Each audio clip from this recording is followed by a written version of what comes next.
Honourable members of the Conclave, this is not a drill. From the smokestack of Tsar whatever, black smoke has begun to emerge from the chimney of the elders who decide when there's going to be new miniatures. And it looks, from where we're standing right now, on the 12th of July 2025, like a full plastic range refresh of Chaos Dwarfs is coming, and it is coming soon.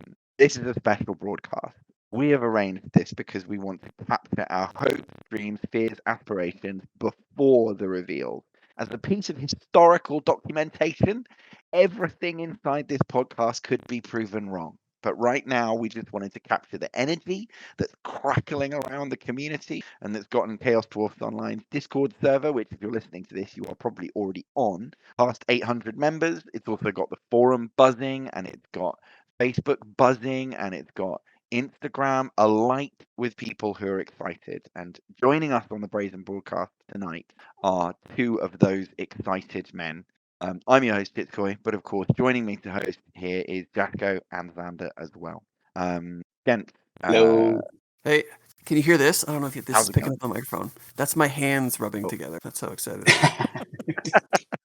Proper exciting, guys. Proper exciting. There is not exactly proof, but there is enough to go on. And there are reasons to believe it. And we're going to talk about all of those things today. So today, we're going to give you a brief hobby update, things that have been going on in the community, things we're working on as individuals.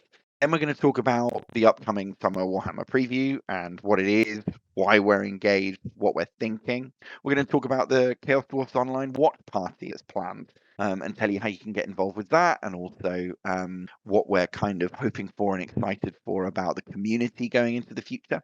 Then we're going to talk a little bit about what we do know about the Chaos Dwarden in AOS.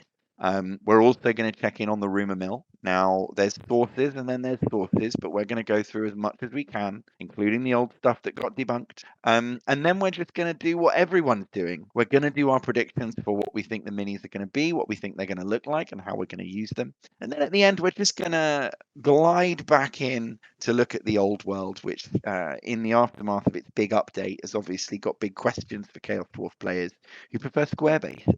And so that's our kind of itinerary for tonight. It's an exciting time. We're full of energy, but also we've got minis in front of us. We've got a lot of plastic to paint before we can justify buying any new plastic. Jasko, what have you been hobbying lately? Putting the finger right in the wound there. I actually have been doing some hobby. One of the things I did is I know piles of shame. It's fine. They are going to stay.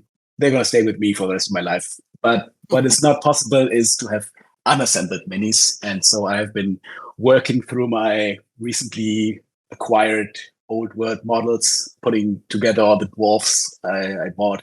And right now I'm working on the Goblin Hewer. I mean, it's a super nice model. I love it, but it's pain to assemble. Metal war machines are the bane of me, even with pinning and two-part epoxy and whatever. Do you have super glue accelerant? Do you use that? I actually do not. Oh my god, it'll change your life. You have to get some. You have to get some. Maybe I should. But I'm also set in my ways. But then again, I'm also not. You'll have a new way to be set in once you get it. Thanks for the heads up. I will actually use it. It's a good idea. I mean, I do have baking soda. That's also the other thing. Huh? Baking soda is also the homegrown product I think we're using. Wasn't that a thing? Baking soda and super glue? I speak very highly of it. I find it makes the super glue set too fast. There you go. Okay, that might be exactly what I'm needing, because this last piece of the whole thing is killing me. I'm trying to balance it on the machine and tilt everything perfectly and prop it up with a paint bottle, and it's not working. Yeah, for accelerant, if you can get a second set of hands too, if you have someone else who can do it, it's so good. You just take the glue, you put the pieces together, and you just tell the person to spray it. You hold it for like 2 seconds. I sometimes blow on it just to help the evaporation. Then you just remove your hands, and the gluing is done. It's that fast. Okay. I mean, if I ever find a second pair of hands, the first thing those hands will do is keep the cats off my working tables. That's the first thing they have to do. So, but if I find a fourth pair of hands, super glue extender in it is. The other strategy is you glue the pieces together, and really quickly before they fall apart, you grab the stuff and you just spray it yourself. Your confidence in my dexterity is very flattering, but I think I will try the accelerant or baking soda method, so it's fine. Nice. But actually, also played yesterday. Yesterday, I played this 500 points seize the tower scenario. Guys, I have to say that is fun. That's from the new book, right? Yeah. That's this for a thing. Super small armies. It was great. Well, I had a great time. And we got the whole game done in 2 hours, which is a ridiculous amount of time for us. Usually it's like 5 or 6 hours. So it was good. Can't complain. Did you run high elves or? I did run high elves. I tried to keep and it. if you haven't read the scenario, guys, then it is a high elf narrative scenario. It is in the abstract. Yeah, we actually did it by the book. So I was high elves. My friend was sea wolves. So we did the proper scenario. And did it feel balanced? Like, why was it good? It was. I mean, so list creation is very important. Obviously, I mean, you only have 500 points. There's nothing. I mean, I had like barely 18 models on the board. I mean, it's like every casualty counts. There is no room for okay, it's fine. Just you charge, it's fine. So it's good. I just walk into this trap. No. It's very everything counts. And we didn't have any magic because there was no points. That wasn't so bad actually. There was no dragon. There was a dragon ogre, Shartak, what's it called? So the champion of the regular unit. That was the big bad on the board. So that's a different game. It's good. It's good. We will do this again. So I've wrote another couple of lists for other armies. I mean, Chaos Dwarfs, Sneaky Gits suddenly look very, very good. I mean, they always look good, but in a 500 points game, 10 Sneaky Gits, that's a good unit. That is a good unit. So yeah, that was my hobby in the last 2 weeks. I'm happy. Apart from the super glue disaster that got with you, but apart from that, it's good. What about you guys? What's up with you, Chitz? For me, I'm sitting here right now experimenting with the long previewed, poorly delivered, passionate worshipping Iron Warriors project. And I'm working specifically on quite a fun kind of conversion that I think I've alluded to a number of times, but I'm finally starting to paint. And that is taking old Privateer Press Warjack from that War Machine game that used to be big, and taking the bull's head from the standard bearer Infernal Guard, putting that as the head of a warjack, so that I've got these kind of ultra industrial looking Kadai, or proxy for whatever really, but they're on 4 mil basis, so I'm thinking about them as Kadai. But they're like bull-headed automata with lots of rivet spikes and semi-fantasy equipment. And so I'm also, while I'm doing that, I'm experimenting with Army Painter Speed Paint Metallics. Metallics are a bit of a psychological barrier for me, along with Hazard Stripes, which I've decided to outsource, which is part of why the project's suddenly getting moving, because I've finally crossed the psychological block of Hazard Stripes by paying someone else to do this for me. He's not allowed to touch the rest of the model. We have a very special rate. He's a friend in a gaming group. He's also really talented. And so I said to him, could you just do one armor panel on all of these Marines with Hazard Stripes on it? And he was like, yeah. And he showed me a bunch of Hazard Stripes he'd done on orcs and cool stuff like that. And I was like, we negotiated a sweetheart rate, because obviously I'm teaching him 40k second and all this kind of stuff. And it's finally unblocking me, because everything else on an Iron Warrior I can do really, but Hazard Stripes, I have a tremor in my hand. It's never going to be done properly. So feels good. Feels good to be getting painted models on the table. Yeah, exciting. Yeah, and I think as well the thing that interests me the most is getting to try Old World for the first time, because although I have the book and an army out here in Korea, in case you've forgotten, I'm living in Korea at the moment. Gentle list. I have finally found some people to play Old World with. I haven't played it yet. I've played it on tabletop with Cam and a couple of other people, CDO. But I still haven't played it yet. So I still don't have my own proper opinion of it. All right. I'll let you know how that goes. We're looking forward to it. Let us know. Orcs and goblins. Xander, what have you been hobbying? You're always doing everything. I am always doing everything. That's true.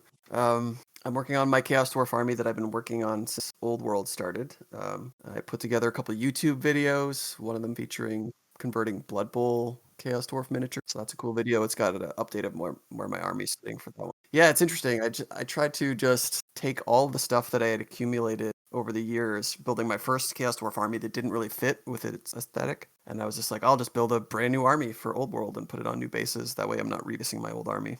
And that's been going really well. And YouTube's been fun. So I've done 3 videos in like the past month, and they've all been performing pretty well. So I'm happy with that. And I was just last night working on scratch building a couple of Doom Divers as well. Shout out to Xander's Arcane Studies. Everybody join. Yeah. Oh yeah, for sure. And don't forget, by the way, it's Xander's Patreon that keeps Chaos Dwarfs Online in the air. So it's $1. I'm a patron. Jasko's a patron. You get to hang out in the cool patrons only lounge on Discord. Xander never promotes it. I try and do it for him when I remember to, because I think it's one of those old school traditional Patreons where it's not really about the money. It's about the community and doing it for the love of the game. And that's why I think it's a good use of $1 if you've got $1. And of course, everybody like, follow, subscribe. You know the drill. And no, don't listen. No, we don't do that here. We the one element of Brazen that is a brand is that this is not about social media, right? You want social media, you go to the other guys. But on Brazen, we just shitpost. The same 100 people. Exactly. And they come and go. But to be fair, Xander, in many ways it is your community, and from that perspective, crossing 800 members on the Discord, it feels like a bit of a moment, right? We haven't seen this kind of sustained growth since really the announcement of Old World drove everyone crazy. Yeah, and then before that, it would have been Total War, I guess. Yes. Yeah, there was a big influx. But I think the group that we got out of Total War, they weren't particularly. Well, they might come back. Yeah. Well, and I would say most people playing Tau have played War. Do you know what I mean? And a lot of the Tau customer base definitely were inspired by Total War in a way they might not have been otherwise. I do think that. Well, I mean, we say this. One point to make, Jasko, you're going to play Total War Warhammer for the first time soon, right? You haven't played it at all. I have bought it. I have bought a new computer. It will arrive at my door in 1 or 2 weeks, and I will see what the fuss is all about. Yeah, that's the piece I'm missing is the new computer. I did, I got a copy and I bought this expansion and I booted it up on my 7-year-old computer, and wow, it looks like I'm running a game from like 2010 or something. It's brutal. My computer's so old, so I'm gonna have to do something. Yeah, but I mean, I'm excited. I mean, it's. I mean, I only played I played Shogun, I think. That was fun until I got like completely obliterated by other factions I previously negated. So yeah, I don't think it will be a walk in the park, but I'm very, very excited for it. Yeah, so I played the tutorial on my system, and when I finished the battle and had won, I ran into a game-breaking bug right away, where I'm back overworld and can't do anything, can't click on anything, can't escape to the menu. You basically just have to like Control-Alt-Delete end the program. I researched it, and apparently it's a known issue that's just never been resolved. So quite the Pyrrhic victory then for you in the game, I guess. It's like, yeah. It's a shame. But I mean, we know from, I mean, the guys on Squarebase, Rob and Val, shout out, they made their Old World survey, and there's actually quite a significant portion of people who came to the game, came to the tabletop game from the video game, obviously. So it stands to reason that even though I mean, we see it in our community as well, of course. No? There's cross-pollination and more people being involved in the whole thing can only be better. So it's good. It's good stuff. Yeah, and I think, the follow through, I think, is the big question, because I think a lot of people go that way. You know what I mean? They go from the video game to the tabletop. But obviously, lots of people get lost on the hobby journey along the way because it's a lot of work. And if you don't have real world people who you have a relationship with to kind of motivate you, then going into anonymous gaming environments can be surprisingly demotivating. But one thing that is motivating is the Big Summer Warhammer Preview. So look, if you haven't seen the Big Summer Warhammer Preview video, then by all means recap it now. But I think if you're listening to this, like I said, you know what we are talking about here. And it's very simple, right? First of all, this is a big event, right? This is the kind of tentpole banner event that is normally to launch something commercially successful, right? Something commercially relevant, which in the case of Age of Sigmar, which is mid-edition, is a new faction, right? Then equally, there have been rumors for some time that it's heading in a Chaos Dwarfs direction, and we'll talk about those rumors later. But more importantly, the preview video was basically the two guys who front this stuff, Adam and whatever the other one's name is, wearing a range of large and elaborate hats and talking about their hats.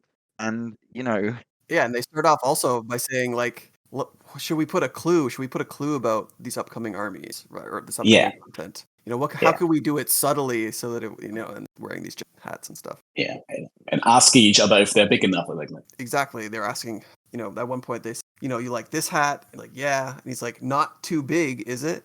And the reply, which I quite like, was big hats, best hats. And I think that line is actually the biggest clue this will be Chaos Dwarfs. It is. Because it is. if you know the history of Chaos Dwarfs, you know that the size of the hats was a huge bit of contention. And actually, I recently saw an interview, where they were interviewing one of the creators of the miniatures. And I remember it just kept going back to the CEO or whoever, and he's just like, make the hats bigger, and over and over again. So the size of the hats, for the old 4th and 5th edition models was all they were called the big hats. That's how people refer to that army. So the fact that the phrase big hats, I think is yeah. If you're not a fan of Film Deg's interviews already, then check it out. Just type in FILMD. He's in Nottingham. He used to work for Black Library. He is a member of CDO and a passionate Warhammer historian, just like Jordan Sorcery and all those people. Didn't know that he was a member of CDO. He is. He is indeed. Or he was. I think he hasn't posted in some time, but that's because his channel's kind of taken over that energy, And of course, we heard Rick Priestley's version of the Big Hat story from Jack's online interviews with him during the Warlords of Erewhon launch cycle. And so it's a well-established story that they were making them and they were told to make them big, and without seeing them, the CEO was saying, I know those Perry twins, they won't have made them big enough, make them bigger. And that's how we got the aesthetic that we know and love to this day. It's a classic story. But look, this is the basics, right? The most important point to confirm this after a long period of speculation is the line from the Warhammer community article inviting everyone to join and dial in for this Big Summer Preview contains the line, we've even heard rumblings of a brand new army in the Mortal Realms. Now, when a new army comes, even if it's just an army expansion, like you would argue that the recent Goblin Wolf Riders army has been, it gets the launch box and it gets, a solid set of miniatures that will enable the faction to function. And the thing about Chaos Dwarfs is that they wouldn't be an expansion to an existing codex, right? In the way that, for instance, Gitmob was. It would be its own full-fledged first-time launch. There's not been anything since the conversion PDFs to take people, the Get You By Army list to take people into Age of Sigmar, first edition Chaos Dwarfs in Age of Sigmar. And so from that perspective, it's going to be more like the Leagues of Votann launch or the Emperor's Children launch than it is most of the Age of Sigmar things that we've. Sounds like you're getting into prediction. Well, it's kind of hard. It's a very porous border, right, between these topics. But I guess the thing is, that's the fun of it. Obviously, we've been getting together and having lots of conversations, of which this is only one. But Xander, in particular, you've led the way by scheduling the watch party. Should we tell people a little bit about what that is, how it's going to work? So when I saw the summer preview announcement, I was just on my phone on Instagram, just like, oh my goodness. Everyone on Chaos Dwarfs Online has been saying this has been coming for years. And I've just been like, I believe it when I see it. But when I saw this preview and there were the big hats, best hats, and I was just like, oh my gosh, this is it. It's finally happening. It's July 18th. I'm looking it up. 7 p.m. in British time. What is that? That's 2 p.m. for me. I'm gonna be working. It's a Friday, and you know what? It's like I'm gonna take the afternoon off. I think I'm gonna take the afternoon off, and I'm just gonna hang out with people who've been waiting for this as long as I have. And so yeah, I scheduled it on the Discord as an event, July 18th. 7 p.m. British time, 2 p.m. for me. I'm in New York time, in Canada here. And so yeah, come on to the Discord if you're not already. So invite links at chaos-dwarfs.com. You can grab an invite link there. Just go in and go to the event and tick it off so that it reminds you or whatever that it's happening. So, I mean, it's not too many days. It's not even a week, man. I'm recording on a Saturday here, so it's really coming up fast. And, if you want to hang out and see all the new reveals at the same time and chat about them and, or the opposite, if it doesn't turn out to be Chaos Dwarfs and we've all been led astray, then you can commiserate with the group. We can mourn the loss of what could have been. I think we'll get on to why we're sure later, but I do think no matter what happens, even if, and we'll talk about this as well, even if it's a wet fart and it's shit and it's like Fire Slayers 2.0. Everyone knows Fire Slayers are a big bag of shit, and lots of those people are people who are really diehard fans of Dwarf Slayers. Everyone knows it's not a secret. It's not a secret inside the AOS community, which is already a community of people who think AOS is good, which is controversial enough. Anyway, when I picture Fire Slayers, I picture two models: just the Slayer itself, and then that big, like, I don't know what it is, lava magma Dwarf. Yeah, and it's like I think the army only has two models, and it's those. Like everything looks identical, right? It's just big units of the same model with different weapons, and then that big thing. They did make a baby Magmadroth. Underworld true warband or whatever it was. It was a Warcry band, I guess. Yeah, but that's not too bad actually. There's some fun models in it, but it's super tiny. They really need a goblin hewer. There you go. Listen. They need a personality, right? And a goblin hewer would require one. But they forgot to put that into the battle tome for 3 editions in a row. So look, the watch party. Is this going to be like a big giant phone call? Is it just going to be everyone hanging out on chat? Is it going to be different chat rooms full of different friend groups? What do you think, Xander? What do you? I think it'll just be one group to start. If we have to end up muting it while the preview is happening, then so be it. I mean, what we'll probably do is just talk over it while it's not Chaos Dwarves, and then maybe when the Chaos Dwarves make their appearance, we'll mute it so that everyone can listen with interruption. Or maybe we just let the microphones fly and get all. Maybe I'll record it or something, and we'll get all the cheering on audio recording. So that would be nice. I don't really have a format for it. I'm not trying to plan it too tightly. And I guess for anyone who's on the fence about it, just if you don't know people in the community, because we do tend to be quite tight knit and we do know each other, some of us face to face, some of us on first name terms, all this kind of stuff. Just remember, this is just a random Discord full of people who like the same stuff you like. If you like the way that Chaos Dwarfs looked in the 80s, 90s, or Forge World eras, you're in good company. If you like the way they make them over at Mantic, it's all good. We really try not to yuck anyone's yum. But equally, as the watch party unfolds, we are going to want to make space for a multiplicity of opinions because these ranges, they're hit or miss, But Age of Sigmar is a dense and complicated place, right? The Mortal Realms were designed to be enormous, and they were designed to contain whatever stories DW wanted to tell with no limitations or restrictions in the way that they perceive the old world as having. So there have been rumblings about Chaos Dwarden for some time. And Jasko, you've kind of got an overview of the different moments that Chaos Dwarfs have appeared through the mist of Age of Sigmar. Where do you want to start that story? In the beginning, actually, I would say. So we are coming now up on 10 years of Age of Sigmar. Whatever you think about the game, but that's a pretty good milestone. I think one has to acknowledge that. And Chaos Dwarfs, in some way or another, have been a part of it throughout this 10 years. So, back in first edition, Warhammer Forge, the fantasy off-brand of Forge World, there were never as prolific as for the gay stuff, but they did release the first Age of Sigmar model. They released War's Chator, the Bull Center Tauruk, and that was for a long time the only fantasy model they had in store.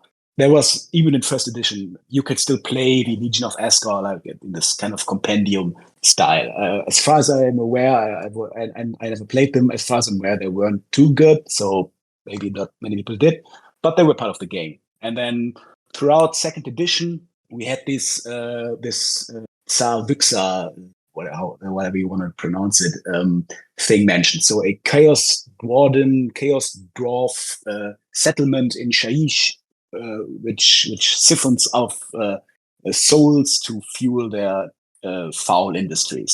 So pretty much in line with what we know from what Chaos Dwarfs like to do in the old style fantasy. They kept just... And the vibe is an oil rig, right? Exactly, oil rig vibes, but like it. Yeah, they were siphoning like life energy from like this long dead civilization under the water. Exactly, some kind of Atlantis style dead civilization, and they siphoned off souls and used that to make.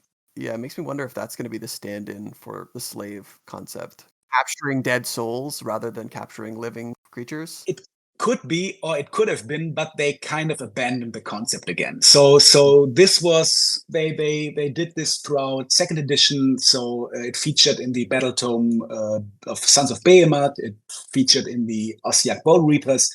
They always talked about this place and how it siphoned off souls. But then when third edition came, they shifted it. And suddenly we had Hobgrots, so the AOS reincarnation of Hobgoblins, again with the idea that those, even though they are part of the Orruk war clans or whatever they're called, they are the connection point to Chaos Dwarfs, and they get equipment from them, and they are the intermediaries who talk to both factions because they apparently don't like each other, which is of course very much up to our alley. And with the introduction of third edition and the battle tome Orruk war clans, they went away from this soul siphoning stuff, and they didn't mention Savixa again.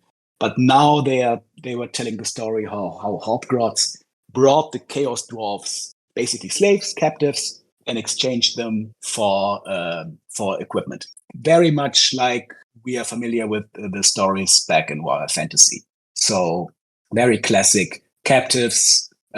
There's this small section in the Orruk Warclans battle tome where they say that the Cruel Boys, they don't care about what the Chaos Dwarfs do with the captives, and then they mention screams and death rattles emanating from the tunnels after each death is made, so you can assume that it's again killing captives to bind demons to fuel infernal industries. So very familiar to us, actually. Cool. Yeah. And that was during third edition. So basically all the sources we have are in the Orruk Warclans battle tome. And then there came fourth edition just last year. And then we really had like bona fide mentioning of Hashut in the AOS core book. There is a small tidbit about the nature of Hashut, like the Father of Darkness. And they again, speaking of Chaos Corrupted Warden, and they are masters of infernal industry, and they like to blend dark sorcery forgecraft and create demon engines and nightmarish weapons of mass destructions, and they are in an ashen wasteland, and all very, very, very familiar. It's basically Darklands 2.0. It's just we're back. It's basically done. And there is even a very small thing. So there is this one sentence. The sentence says, "In the deeper darkness ring the hammers of Hashut." And there are people who think Hammers of Hashut could actually be the name of the faction, if the sentence carries more weight than just like speaking out. I mean, Hammers of Hashut. I don't know. Maybe. I don't know. Maybe. Yeah. So this is basically it. And then I think last week or 2 weeks ago, there was White Dwarf 514, so the newest edition of White Dwarf. And then there's an article by Phil Kelly and Andy Clark where they talk about the nature of the Chaos Gods, and they again also mention Hashut, and mentioning that he, like the Horned Rat, is like an up-and-coming god-ish entity who is laying claim to become an elemental god within the Chaos Pantheon. So recently, like really, really consistent types of lore tidbits, all pointing towards Hashut being like we used to know him, a tyrannic, chaotic entity whose followers subjugate other factions. Not only, I mean, so if I understand it correctly, like the Chaos Dwarfs, they follow him freely, and other factions like the Horns of the Shit, the Warcry Warband, I mean, let's not forget that. Other like humans, they basically get the choice between servitude or death, and many of them choose servitude. So that's basically where we stand right now with the Age of Sigmar law concerning Hashut and servitude and nipple piercing. Yeah, I mean the choices they made with the on an aesthetic standpoint. I mean, yeah, let's talk about that and how the Horns of Hashut look. I mean, I actually like the models. I have to say, I think they're quite cool. But yeah, we have ropes, we have piercings, we have 6-eyed helmets. This is the Warcry warband, right? Yeah. And they've got big hats, but the hats are like bull shaped. This is where it certainly did not set Chaos Dwarfs Online on fire. I think it did from a conceptual standpoint, but I think it's actually surprisingly noteworthy, how Horns of Hashut as a commercial enterprise appear to be at least part of the end of Warcry, effectively, right? Yes. Yes. Because that moment in Warcry's commercial history, when it was them up against the Nurgle Swamp Fellas or whatever they were called, was almost the penultimate ever Warcry product. And now Underworld appears to be ploughing on, and Warcry hasn't been mentioned for more than a year on Warcom, which basically means it's dead. It's going away. Yeah. It was always an anomaly that AOS had 2 skirmish systems sitting alongside it. One was supposed to be more of a board game analog. The other was very clearly Kill Team, but with maces instead of guns, right? But I think the key thing to reflect on for me with the Horns of Hashut is that is the beginnings of an aesthetic. We've been speculating about the aesthetic for a long time, but chains are in. Slavery is in. If you have a copy of Horns of Hashut as models, you'll know that they've got kind of the top guys, and then they've got some extremely slimmed down people who are wielding, pickaxes and industrial implements, right? Yeah. And the Flamer. Don't forget the Flamer. Yes, the Flamer is really cool because again, it's a direction of travel thing, right? I think fire is in. I think oil. You can see how that stack attached to the flamethrower. For the Horns of Hashut, that's very much kind of a bellows and brass level of industry, but also included really important scale mail with runes on it. You know what I mean? We can work with that. But then the thing that probably is more challenging, the bull helmets I like them. I own a lot of them. I am using them as the basis for a project, but they certainly were divisive in the community on release, just because they don't look like anything we've had before. And then the other issue is lots of spikes all over everything. And I think no one can begrudge Warhammer spikes and horns, but there are like 6 or 7 horns sticking out of the main guy in the warbands, and it starts to just look a bit not much like a big hat, if that makes sense. Yes, it's technically a big piece of headgear, but there's a lot going on. I don't know. I bought a lot of Horns of Hashut and I used them and I enjoy them very much. But I don't know how you guys feel about them or what you thought about them. I mean, I like them. I mean, it is of course disappointing that the first named Hashut models were humans. That's of course a little. I mean, that in itself is disappointing. But if I look past that, I like them. They're a great little warband, and I look very fondly on them when I see them. Thanks to generosity of you, of course, Chitz. Yes, I did give you one of my my 10 sets. Thank you very much. Story which I can't remember if I told. If you listened to the podcast years and years ago, I accidentally won every auction on eBay for them. In the period where Warcry sold match play boxes, there were obviously people on eBay who were buying 10 of those boxes, breaking them up and selling the 2 warbands separately. You couldn't buy them separately yet. And so I went on eBay and I thought, well, everyone seems to hate them, so I'm going to buy a couple, and I put in. It was just before bed. It was night time, and the auctions were all by the same guy. They were all going to end overnight, and I thought, well, I'll bid low on all 10 auctions, and then I'll go to bed, and I'll wake up, and I'll get a couple of copies. Maybe I'll get lucky. Maybe I'll win none of them. Maybe I'll win none of them. You know what happened next? I won all of them, and £200 later, I had 100 horns of Hatchet Neon Sprue arriving to my house. Yeah, I mean, I think the miniatures are cool. I think there's a good mix. There's like a few that are obviously just like this is working in the pit. But I think that's really important to your point earlier, though, because it's a reminder that this stuff has not been censored. Do you know what I mean?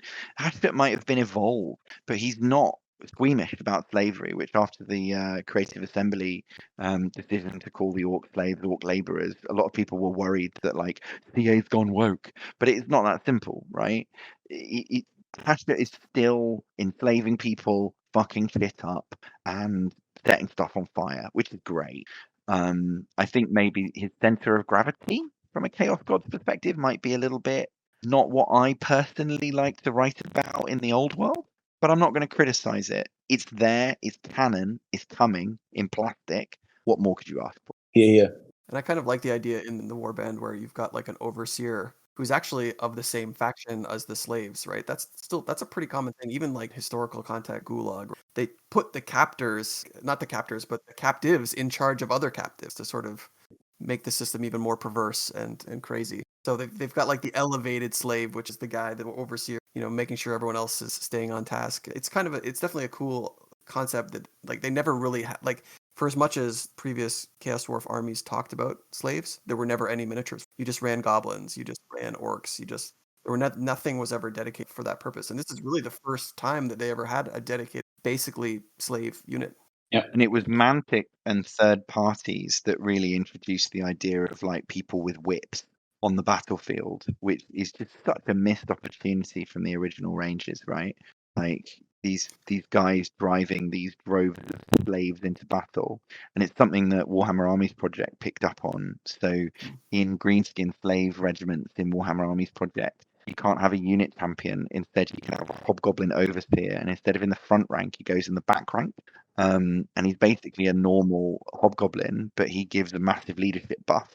And there's more creative things that could be done with it. But anyway, it's a missed opportunity. But I think the motifs are clear of real lore.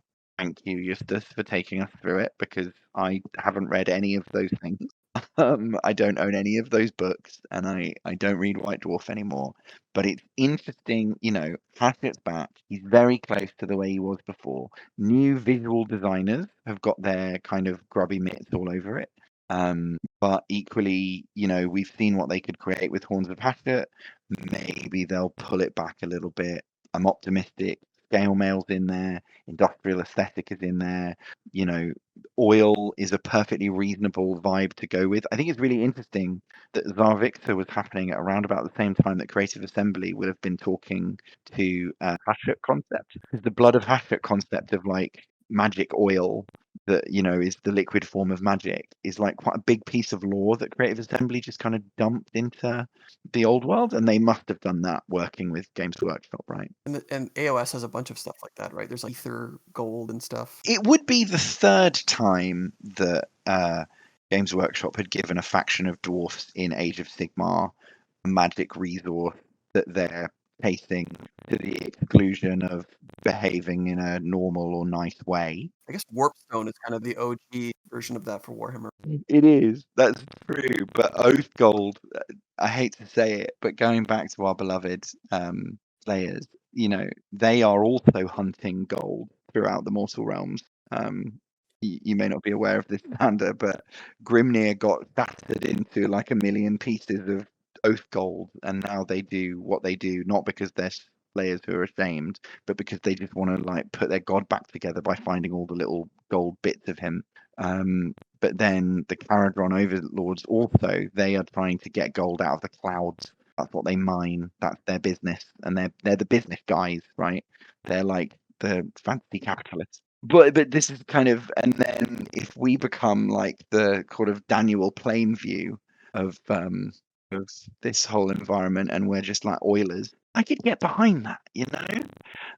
Oilers, you know, that is an aesthetic, that is a visual. People keep saying diesel punk to me, and I'm up for that. I'm open to it in Age of Sigmar. It doesn't fit the old world, but I'm open to it in Age of Sigmar. Let's see what they do. I'm not going to play Age of Sigmar, but that's another matter. What is the canonical resource that drives like an Iron Demon? Like, Well, cram a demon inside seems to be it.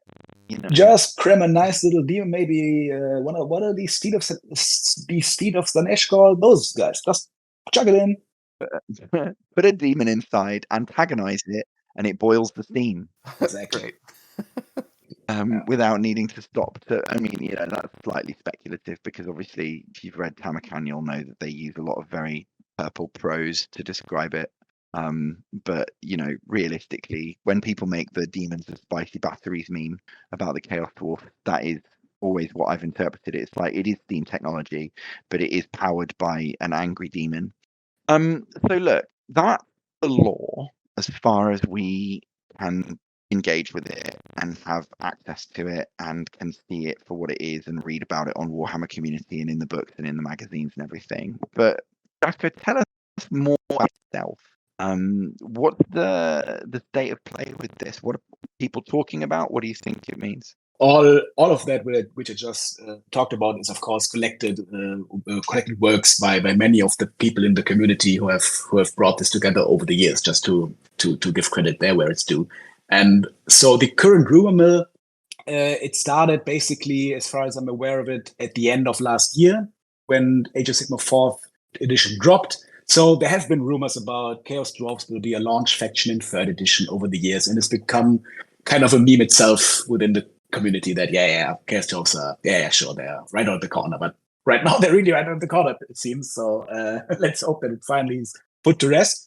So, but this current rumor mill, it started end of last year, and there was a video by Hobby Jakar, it's called, and he was stringing together that the Hounds of Ashur, they have gone from the web store. They Warcry is dead, but those models were like a year old or 2 years old, maybe tops. So they are rumored to come back, of course. And we heard that the rumored Age of Sigmar Chaos Dwarf faction will adopt a cork motif, and this I think fits together quite well with everything we just talked about, with the oil rigs, with the blue collar jobs, cork, steampunk, diesel punk. I think there's something in there which sounds like something GW is doing or could be doing right now. I think it fits with the whole aesthetic of Age of Sigmar. It fits with dwarvenness, with industry, with everything I just read from the battle tomes. Like a gear punk. Exactly. So I think the nature of the punk itself, it's still up in the air, but there is a punk, definitely. And then in the very recent rumors, I think Balrak was the one who broke it. And I mean, for everybody who knows Balrak, he is without a doubt very well connected. So usually, if he predicts something, I mean, or rumors something or leaks something, stuff tends to become true more often than not. So he has been quite consistent about. So Chaos Dwarfs will be coming. There will be a launch box. We are talking about like the spearhead kind of format, something we see from the factions. I mean, Chitz already told that whenever a new faction drops, they drop this kind of new box content. And apparently, what he's been telling is so roundish 15 models in the box, which would fit with the contents, with the amount of models we see in other boxes. 15 models, 10-ish warrior kind of guys, artillery, whatever they decide will be the basic infantry for the new faction. Maybe a piece of artillery, and then a dreadnought kind of model. And if the system holds true, then this could be a character model, because usually spearhead boxes contain a character. So maybe, and then if we look at of course, Astragoth as a very classic Chaos Dwarf model. I could see a reimagination of an elderly Chaos Dwarf piloting some kind of mechanical suit. Maybe this, something like that. So this is like the current rumor state. Interesting that Valrak, as a Space Marine fanboy, he's very open about that. And if he sees anything on two legs that's on a 50 mil base or larger, he can't help but use the word dreadnought, right? It's very, very fair. I think it's clear what it is, right? We've all seen this product before. It's the frontline guys, the backline guys, the big guy, and presumably a character. Yeah. But I can't. There is no proof of what I'm about to say. But if this is like all you get at that one first wave, I'd be very surprised, because this has to be a viable army. Doesn't fit into any of the other armies, unless you're telling me this is going to be a subset of Slaves to Darkness, which I don't believe, because Horns of Hatchet was taken out of the Slaves to Darkness battle tome, which is what they call a codex in AOS, in case you ignore AOS. In that context, like it could be as big as the Leagues of Votann release. It's just there's no rumor that says that. So I guess we're just gonna have to find that out together. But I do think the other interesting thing, just to add to the end of it, is the specifics that we heard from Rob, the honest wargamer, who is well known to be a massive Chaos Dwarf fan. He's very open about that fact. He collected the Asgore army, and he's he's a fan to this day. And the conversation they were having was that the design work on this Chaos Dwarf army dates from the period where DW appears to have been trying to make models for Age of Sigmar that could also have been played in the old world before they put the big separation in place. Now that is relevant because what they said, and again they are extremely well connected, is that this is likely to be an army of stuff that you are familiar with. And I think that makes a pleasing amount of sense. But, nobody has mentioned a Bull Centaur, even though Jasko the Executioner belongs to Age of Sigmar officially, right? Nobody is mentioning a wide range of different things that would be necessary to make this faction viable as a product line, as an independent faction on its own, that could keep pace with something like the Skaven or Warriors of Chaos or whatever they're called in Age. So it's all we know about is this notional faction launch box, which sounds very similar to the Gloomspite faction launch box, and they only got a couple of extra models outside of that box, but they did get more on the box. And so, is it stupid of me to dream that this is going to be like a Leagues of Votann style release with like 8 or 9 products in it? What do you think? I don't think that. This is their big summer preview. They've been hyping it up. It's the 10-year anniversary of Age of Sigmar. They did the big preview video, and they just it's not the same group, but Cathay. I would hope for a release the size of the Cathay, which is like not super enormous, but it certainly has diversity. It's got many different types, just like we're counting here. So I would hope for that level of support. And if they're talking about things in separate boxes, right? Like Cathay box, you've got the Jade Warriors on foot, you've got their version of Knights, an artillery piece, and a hero. That could be very much like Spearhead style of box. I think game, it's the old world, but I think that formulation is still a very common formula. Now you were mentioning unit, you've got something else, and so that could just be one of the boxes, and then there's other boxes sold alongside it, like $150 Iron Demon or something box on the side, or maybe a giant on the side. So it's a good question. I just want to completely agree. I mean, it's absolutely fair what you both said. I mean, a 15 model box does not make a new faction. It has to be more. It's just this can only be the contents of the Spearhead box or whatever they decide to make, but it has to be more, and it will be more for sure. Yeah, that's great. So the product that I think about when we talk about this is the most recent thing I can remember Age of Sigmar, and it might not be the most recent faction release, but it's Cities of Sigmar. And Cities of Sigmar, obviously, as a battle tome, if you don't know it, it was padded out for a long time. It was you bothered to put your Warhammer Fantasy guys on circular bases. Here's a battle tome to cover what you did. Congratulations and thank you, right? And finally, in 4th edition, or whenever it was released, they released Cities of Sigmar as a standalone army, and it's just dudes, right?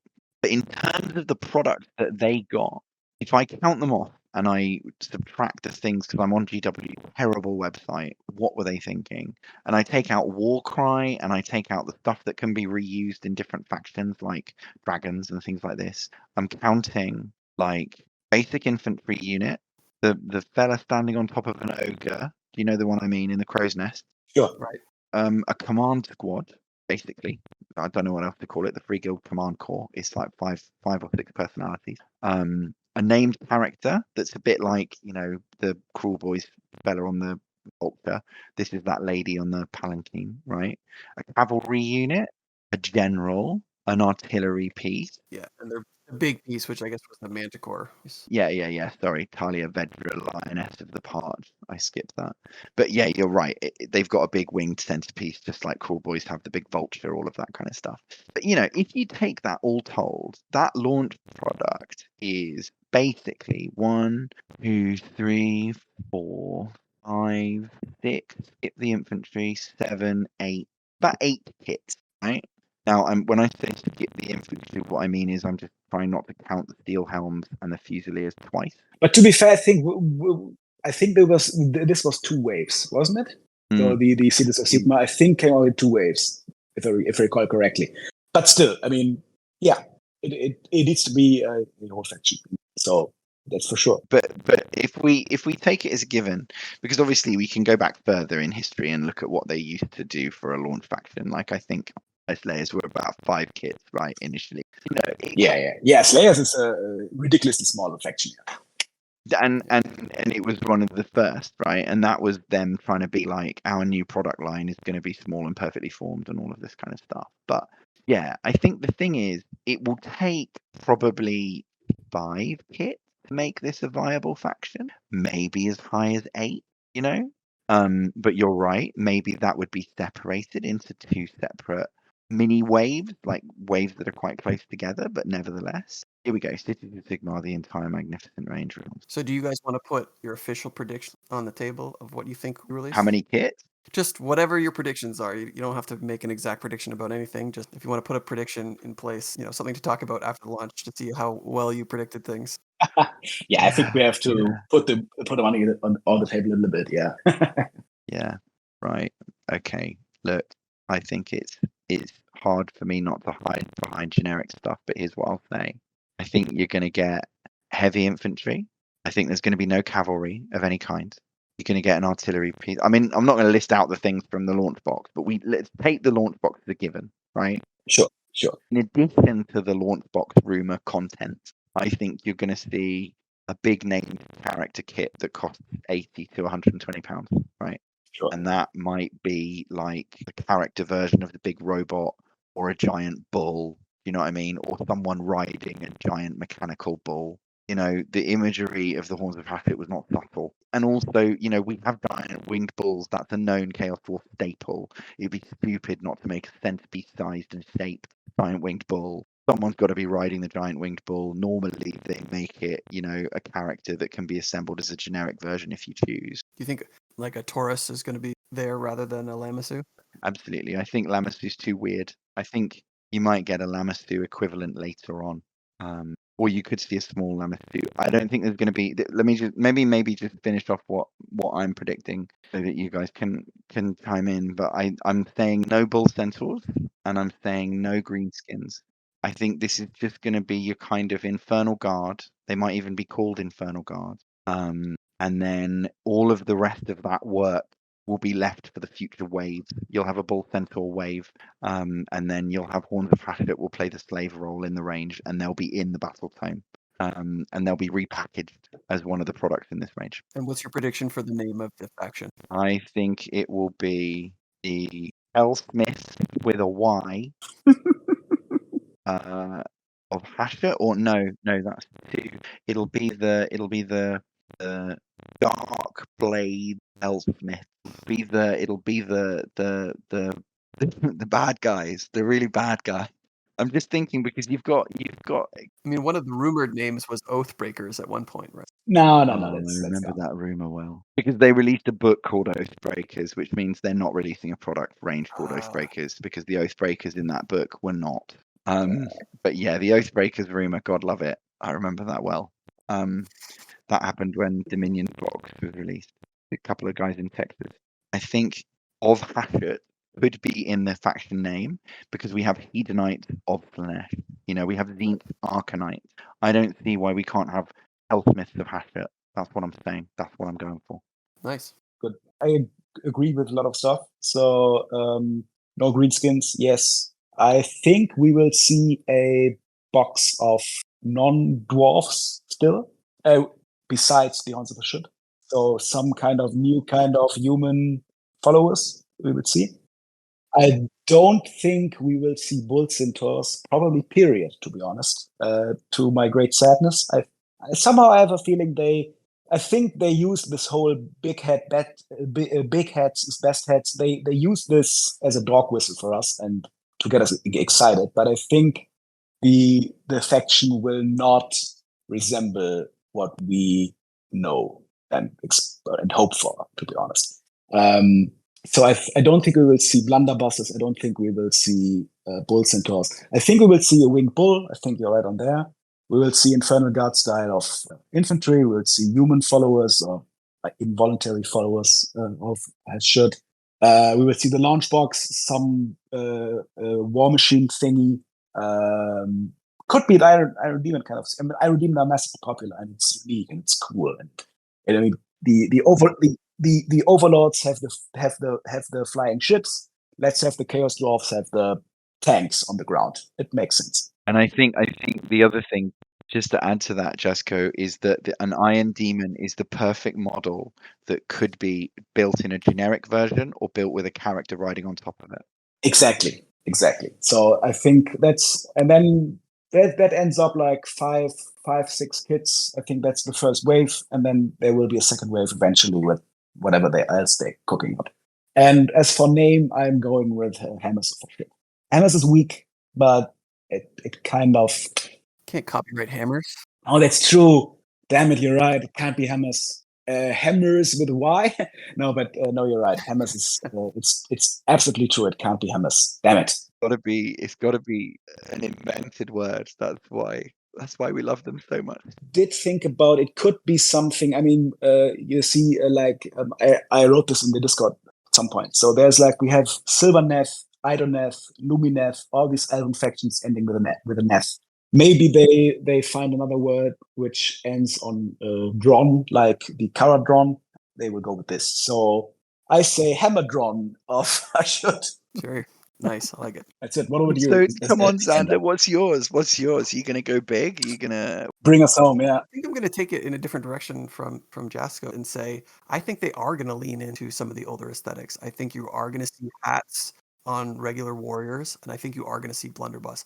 I think kind of what AOS has learned, I want to say, in the last 4 years is that going back to the factions from Warhammer that had the most unique takes has actually been really profitable for them. Like when Night Goblins returned, that was huge. Like Night Goblins, it's not Tolkien-esque. Squigs are not Tolkien-esque. Everything about Night Goblins was really unique to Warhammer. Skaven, the same thing. It was really unique to Warhammer. And Chaos Dwarfs, all of their stuff was, I mean, it's based in part in history, sure, but it's not based on any fantasy lore that they could be said to be ripping off. It was really their own thing. So I think they're going to lean hard into the Sorcerer, the Blunderbuss, and I think probably the Iron Demon. I think we're going to see a return of sorcerers who turn to stone, and I think that's what this Dreadnought might end up being. Like you guys were speculating that it might not be the special character, but I think it's going to be a sorcerer whose legs have turned to stone and he's moving about in a Dreadnought form. I think that could be very possible. And I don't know about the Winged Beast.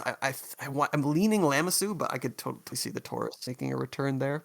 I think the Iron Demon, though, I think they're going to lean into the train thing again.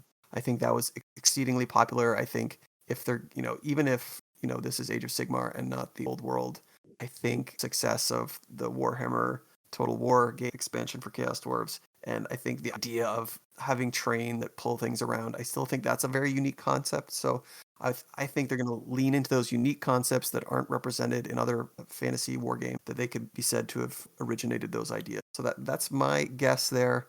I like of Hashut as the name, and Hellsmiths is good, although I think they spell the hell with only one L, right? So it's not necessarily like hell, but I mean, maybe I'll guess something like Demon Smiths of Hashut. I don't think it rolls off the tongue the same way Hellsmiths does, but the alliteration there. But Wildcard prediction from me: someone's going to be wielding a drill. There's going to be a drill model or unit type. It might be a little bit too similar to the Skaven, but the oil thing is going to somehow appear as a motif. Jasko, where do you stand on the Taurus versus Lamassu? I think Taurus. Yeah, I mean, I could see both, but I think it's. I mean, the whole bull thing. I mean, they explicitly said that in this little law blurb that Hashut is bullish in appearance. I think his avatar monster should carry that same aesthetic. So do you think we'll see any Kadai demons, like demons of Hashut? Kadai, yeah. I mean, do we see those guys returning? It's possible. I mean, they talked about demon forges again, and it's possible. Yeah, I mean, could be, could be. It's good. I mean, flame demons always works. It's a good model. It's a centerpiece. It fits with what they want to do. It fits with what they want to display on the board. I would love to see them combine the aesthetics of the Hell Cannon, the Iron Demon, Warhammer Forged stuff, because those just look like trains. They didn't have any demonic elements apparent on the outside, whereas the Hell Cannon has this, cannon structure made entirely out of encaged. I hope that they can blend those together. I think that would be super awesome. That's a good point. Yeah, it's exciting, guys. I feel it. Okay, I'm optimistic, but I'm also cautious. I think the last thing maybe is for me to leave on as a downer ending is like AOS has been very hit or miss visually in terms of the appeal, even within a range. Right, Lumineth is a really good example. There are some beautiful Lumineth models. There are some Lumineth models that are just going off in their own direction, and I'm being polite when I say that, but like there are some models about Lumineth that just don't feel like high elves to me at all. And my prediction is that one of the models in this range is going to be an absolute screamer. I don't know what or how. It's just going to be bad. I don't know how it's going to be bad. It's just one of the models in this range is going to be, oh, that's the cringe model that we hate. That's my prediction. For good or ill. Chances are high, yeah. Chances are you're right. The Horns of Hatchet, they live with us still. Okay, well look, that's the predictions in the bag.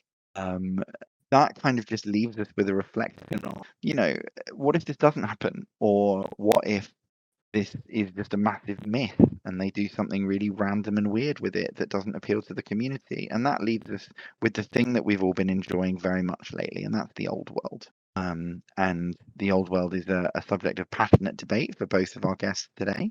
And so I think it would be great now that the big thing has dropped and we have essentially got version 1.5, which is probably going to be the version that we finish the first edition with.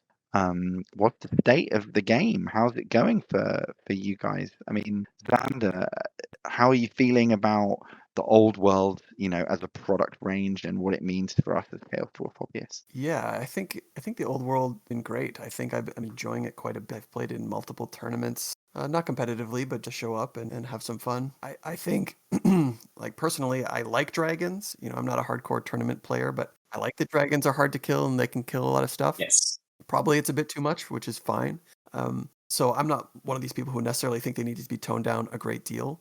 Perhaps restricted in the number you can take. Like I think 3 dragons seems a little, to me, they should be a kind of a focal or centerpiece, a focal point of your army. The 1 is cool, but like I think the one thing that really, really was lacking from the is just infantry doing anything or represented in units bigger than 10. Like, gone are unit sizes of 20 with like very few exceptions in the game. So having the 1.5 rules, giving you more ranks to attack in, giving you outnumber bonus, like to have. I think all of those benefits to infantry are, even if they don't improve the game mechanically, at least aesthetically, I feel like it's going to follow that units will be bigger, which will just look better. It'll allow you to actually use the army that you have or had.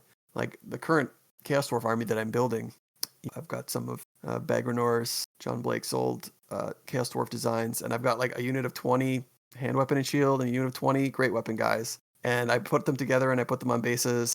I painted half of them so far. And I'm just like, well, I'm never going to run these guys. They're completely useless.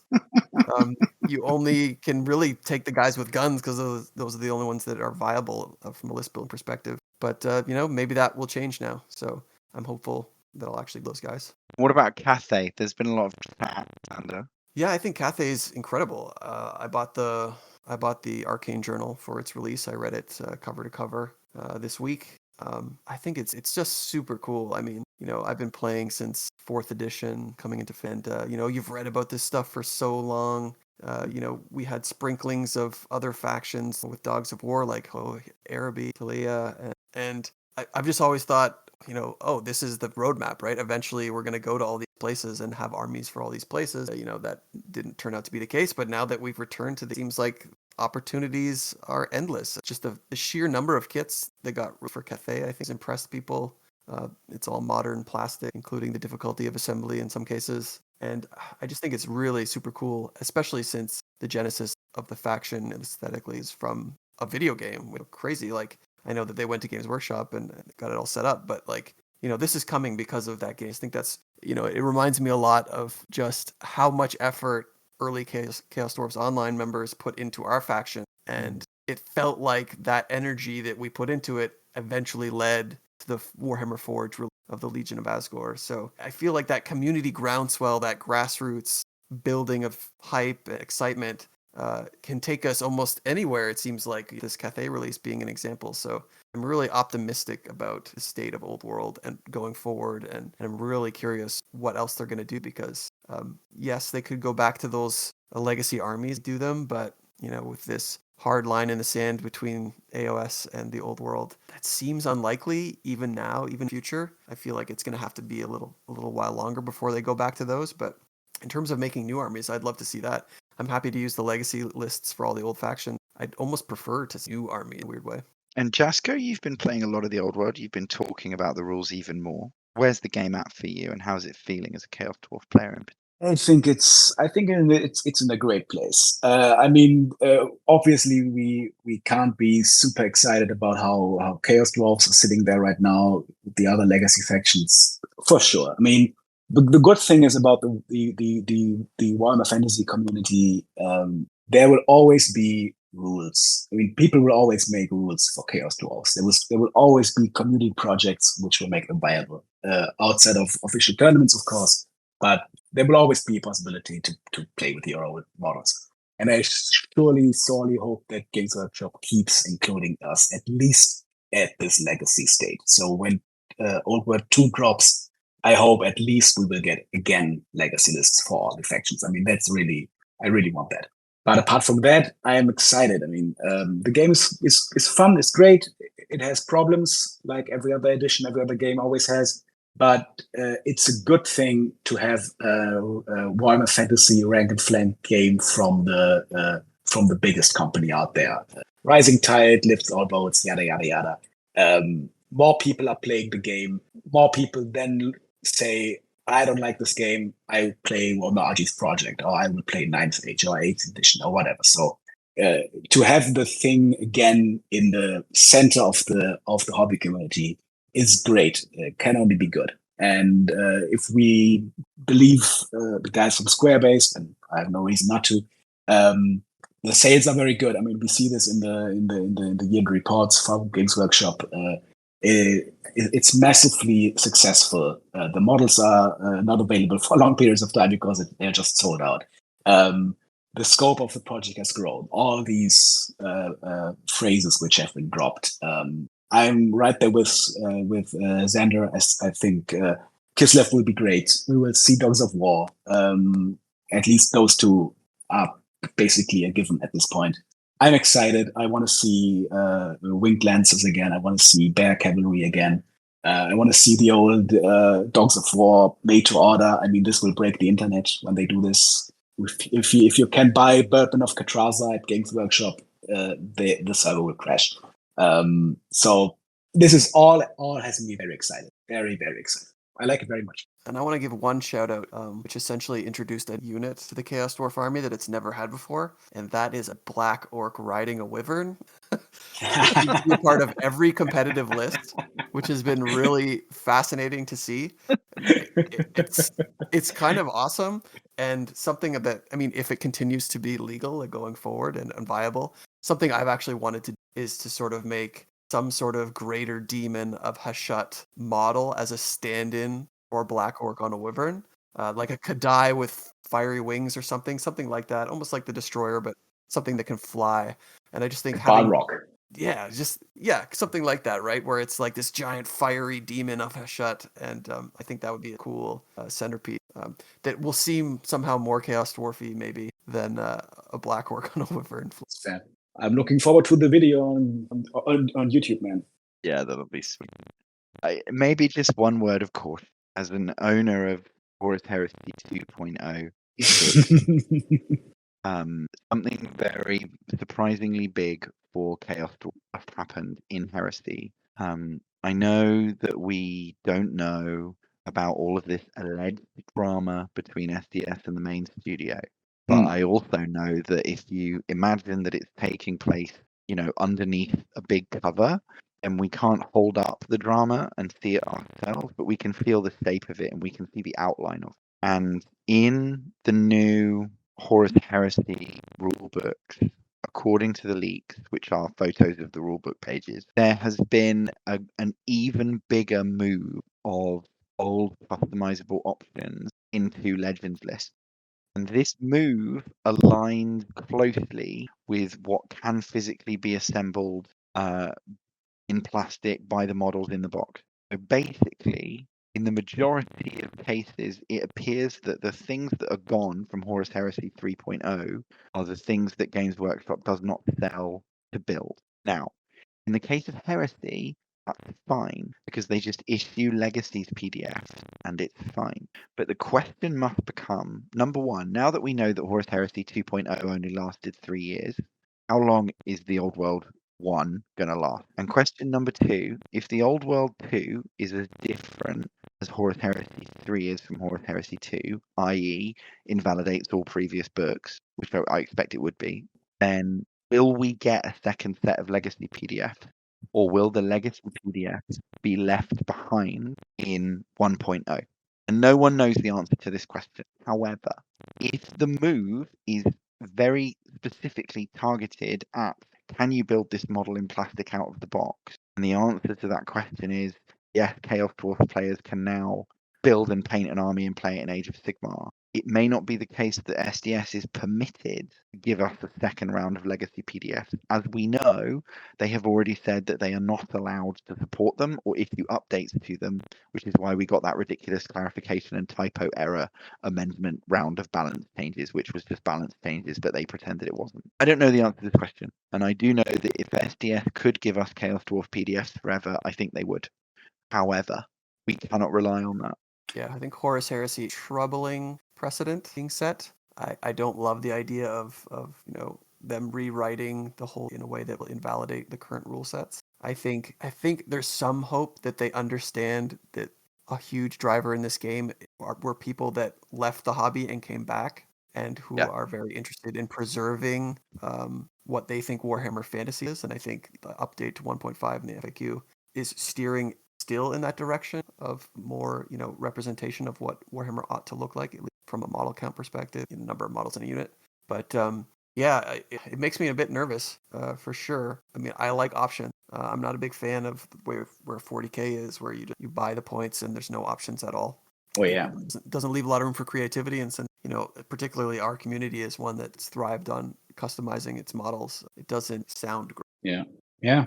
I mean, especially, I mean, it can be, of course, but I remain optimistic. I have to say, to be honest. I mean, so when I start, One Fantasy in the later editions made the shift towards a model where everything in every army list was available as a model. I think the Kadai Destroyer was basically the only product, period, which you just couldn't buy. And Old World again, there's lots of stuff where they don't sell a model. And they write in the arcane journals, yeah, just use this or that, or kit bash it yourself, or do whatever you like.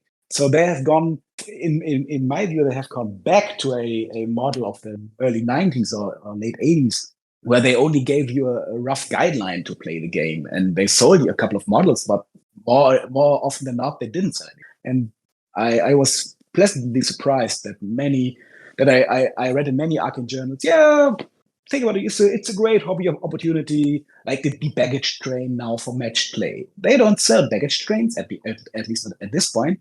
They tell you, yeah, just kit bash something. And of course, they're hoping that you buy other kits than buy Geek Games Workshop and build something out of it. And I'm sure many people will do, but they don't necessarily have you do it. Yeah, I would be happy if that's their thinking, sure. Yeah, exactly. So I hope, exactly, I hope they keep that.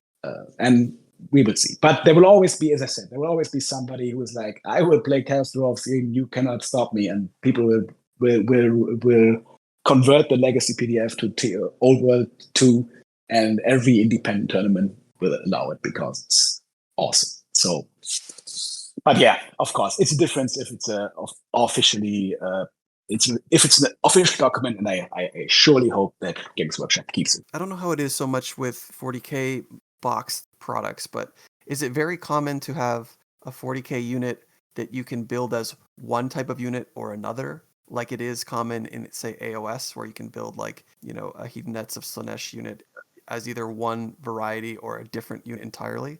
I'm not competent enough to answer. I do not believe that it is. So in 40K setting, it seems like that's less common. Yeah, I would feel that too. And the most recent example for the old world would be Jade Warriors. You can have hand weapon and shield, or you can have a halberd, which is very traditional Warhammer fantasy style of setup there. It's the same unit.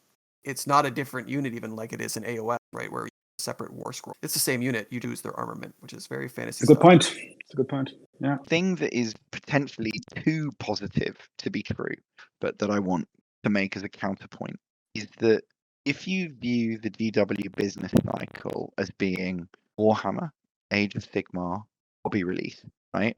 That's how it used to be.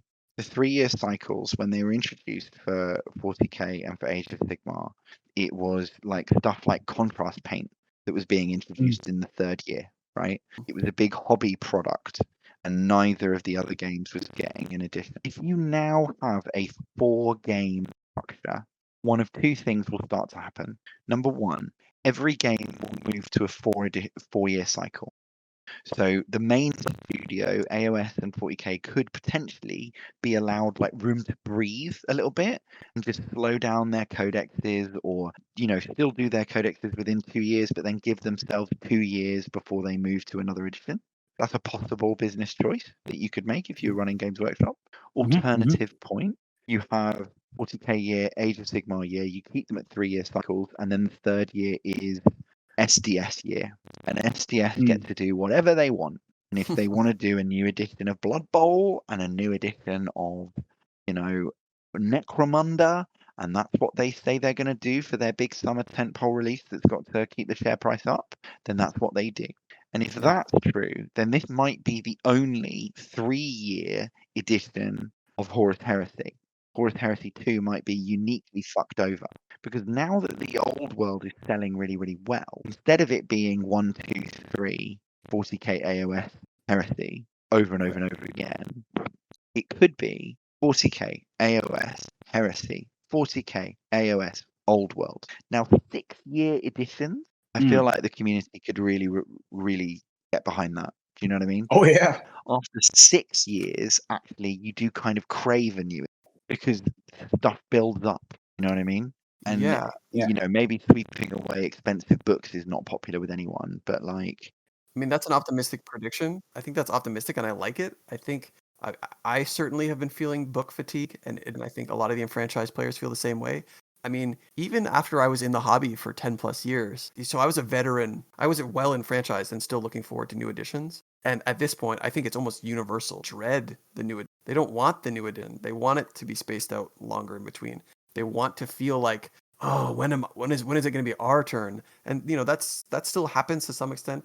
Things like Death Watch still feel that in 40K, I know, but there is that feeling where you want the product to arrive right when people really want it the most. And I feel like the opposite true for a while, where everything's arriving too fast. I tried to start the Cities of Sigmar army, which I mentioned a little bit earlier, where I did assemble a whole bunch of fantasy miniatures after that really first Cities of Sigmar release. And then, in like 2.5 years, they released a new army book and it destroyed my army. So like completely invalidated it.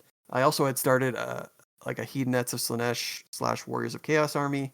And I bought the battle tome when it came out. And that was replaced soon after, which might have been a 3-year period for the original release of the book until the next one. But I had bought it quite recently. So that overwrote my book really quick. And then it was something like 18 months. It was a really small cycle. And then they released a third Hedonites of Slaanesh book. Mhm. And these are expensive books, right? They're not cheap. And so I don't know. I can't even remember if I bought the third one or not. But it's just so much. And the same thing happened with Slaves of Darkness. I had bought the Slaves of Darkness book to help with my Hedonites army. And they had a new one. And they've even had a new one. So there have been it's been 10 years for that game. But like in 10 years' time, there'll be separate release for Chaos and Hedonites. So it's like 6 books. It's just so many books. And you also mentioned Necromunda there. And I don't know if you've tallied it up recently, but I did it the other day. If you want to buy every single hardcover book in Necromunda's range right now, they were available, which some are not. It's like $1,600. It's like an astronomical amount of money just to get the books. Yeah, I think the one thing that disappointed me about Heresy, though, is that I really believed in the Necromunda business model, which is to say supplements, right? Rules expansions, take us to the beat, take us to the moon, take us on tour. Do you know what I mean? Take us to Hive Secundus and fill it with Gene Stealers, but no new edition. Core rules stay the same. Yeah, and if they were to release now a new edition of Necromunda, right, that invalidated the books, oh my God, that would just be dreadful, right? Just how much you'd have to replace it. This is why the phrase "the scope has expanded," it's fraught with peril, because the scope has expanded could mean 6-year editions, 4-year editions, or 3-year editions, baby. Because that's just what happened to a lot of very expensive hardcover SDS published Horus Heresy rulebooks that I just bought for cheap because I like them. And I think we're just going to have to find that out together. But how long we keep getting our free methadone PDF, I think the difference with the Chaos Dwarfs PDF is so much more work went into that than went into some of them. So much more work went into our one than the others that it looked really obvious that they were probably going to try and bring the army back properly, but it wasn't to be. All right, well, look, that's our preview thinking and chin stroking and beard management and app maintenance. We're as excited as you are. We'll see you on General Chat. If you're not already a member of Chaos Dwarfs Online, I don't know how you found this podcast, but come and join us. Join the forum if you're only on the Discord. Join the Discord if you're only on the forum. Facebook is also maintained by Xander. I can't advocate for it, but it is there. Thank you very much to our special guests, Xander and Jasko. And any last thoughts, fellas? It's just really exciting time. Come join the Discord so you can sign up for the watch party. Hang out while we see what's the future of our faction, I guess. Exactly. That's it. Chaos Dwarfs, man. All right, fantastic. Well, in that case, see you later, fellas. Catch you around. Cheerio. Bye-bye, everybody.